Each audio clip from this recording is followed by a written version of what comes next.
नमस्कार दोस्तों, मैं दिलीप कुमार सिंह सभी को प्रणाम करता हूं। आज मैंने पांचवा अध्याय बनाने का सोचा। इसके पहले वाले अध्याय में मैंने सूर्यवंशी क्षत्रियों के बारे में बताया, लेकिन उसमें बताते वक्त कुछ छूट गया था। थोड़ा मैं चाह रहा था कि आज कुरुवंश के बारे में थोड़ा और आगे की और चर्चा बढ़ा दूँ। छठा जो मेरा अध्याय रहेगा, आज तो पांचवा बना रहा हूँ, छठा जो मेरा अध्याय रहेगा वो चंद्रवंशी क्षत्रियों के ऊपर रहेगा।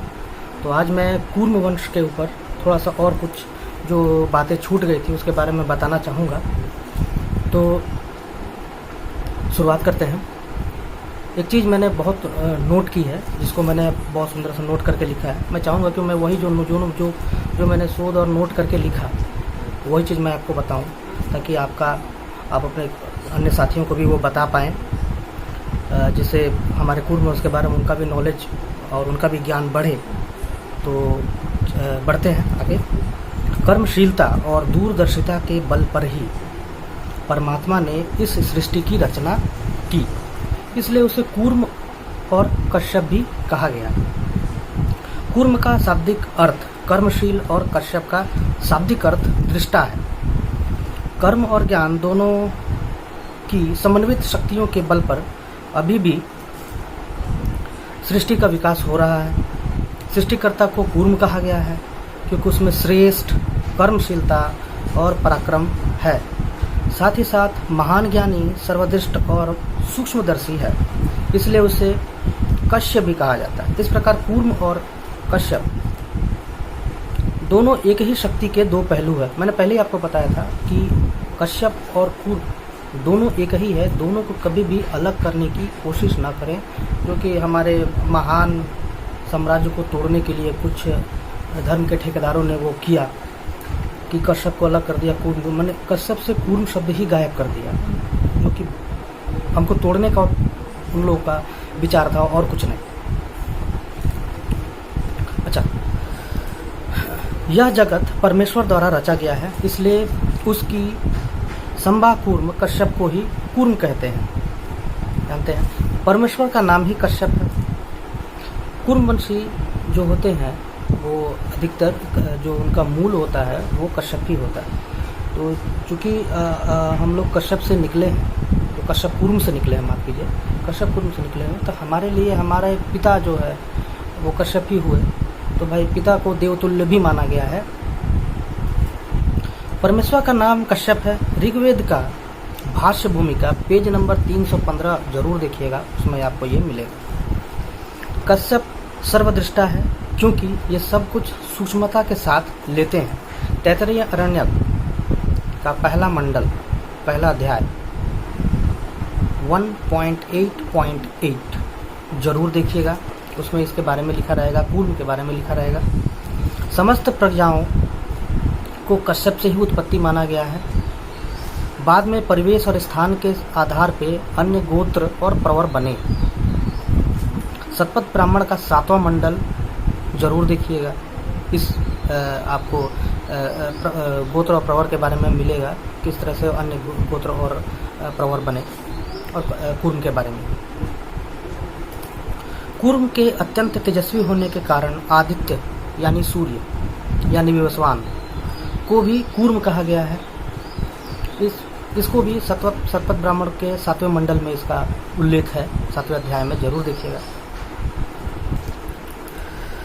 समस्त राजाओं को कूर्म कश्यप से ही उत्पत्ति मानी गई है। इसको महाभारत के शांति पर्व, माफ कीजिए, महाभारत का आदि पर्व 65.11 नंबर वाला भाग जरूर देखिएगा। इसमें आपको इसके बारे में कूर्म कश्यप को कूर्म ही कश्यप है, इसके बारे में आपको जानकारी मिल जाएगी। यजुर्वेद में प्रजापति और आदित्य कहा गया है। यजुर्वेद में प्रजापति और आदित्य, इसके पहले भी मैंने वीडियो में आपको बताया था कि यजुर्वेद में इसका उल्लेख है। यजुर्वेद का 13वां मंडल का 3रा सूक्त जरूर देखिएगा। महाधीर भाष्य का, महाधीर भाष्य होना चाहिए। राजर्षि कूर्म सुप्रसिद्ध वैदिक ऋषि गृत्समत के पुत्र थे। ये मैंने दूसरा अध्याय जब मैंने किया था उसमें मैंने इस बारे में इसकी चर्चा की थी। इसको ऋग्वेद का पहला मंडल का 27वां सूक्त जरूर देखिएगा।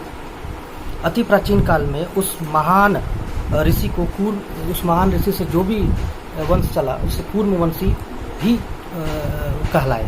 उस गृहस्मत के जो राजर्षि, गृहस्मत के बेटे राजर्षि कूर्म से जो भी वंश चला।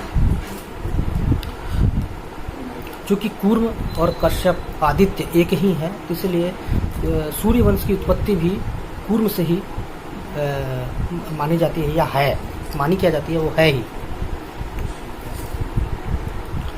आरंभ में सिर्फ 4 गोत्र थे, अंगिरा, कश्यप, वशिष्ठ और भृगु। बाद में बाद में स्थान और परिस्थिति के अनुसार अन्य गोत्र की उत्पत्तियां होने लगी, जो आपको महाभारत के शांति पर्व में मिलेगा।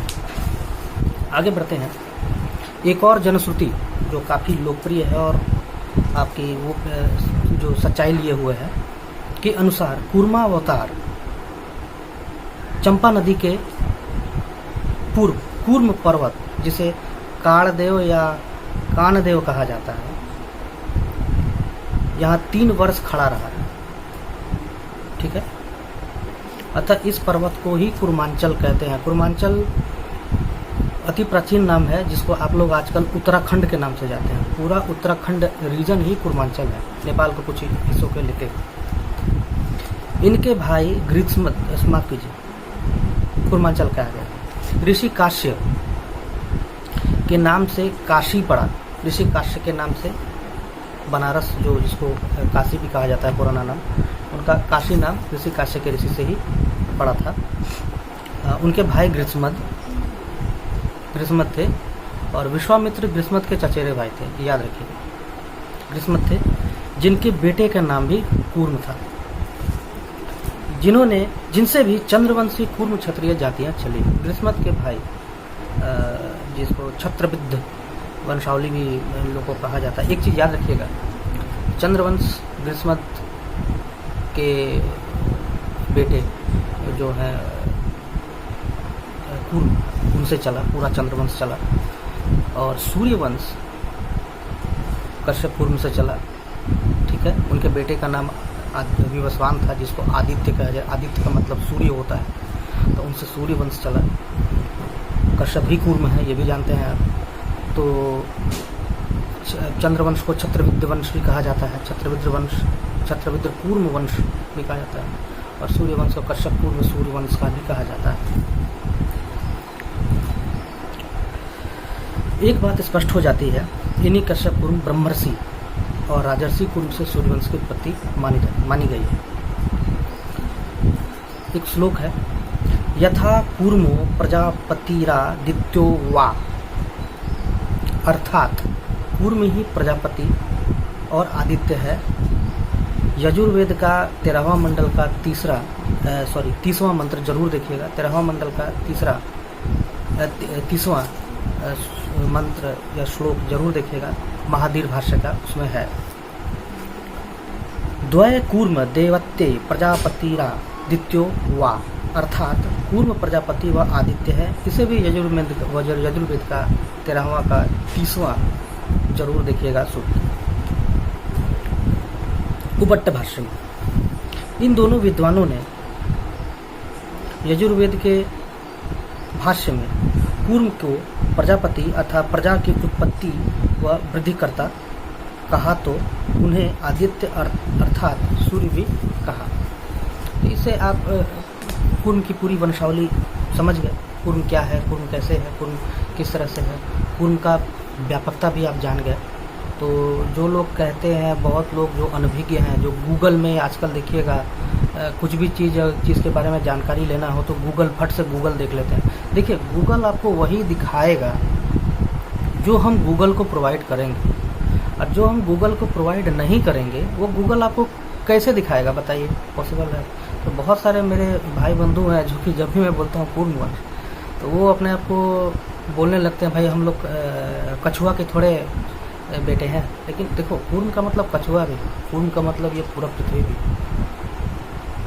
देवताओं को भी कूर्म कहा गया है। बहुत सारे मंत्र हैं जिसमें कूर्म का उच्चारण बहुत जरूरी है। त्रिपुरा में कूर्म पीठ है, जो कूर्म वंशी क्षत्रियों के लिए एक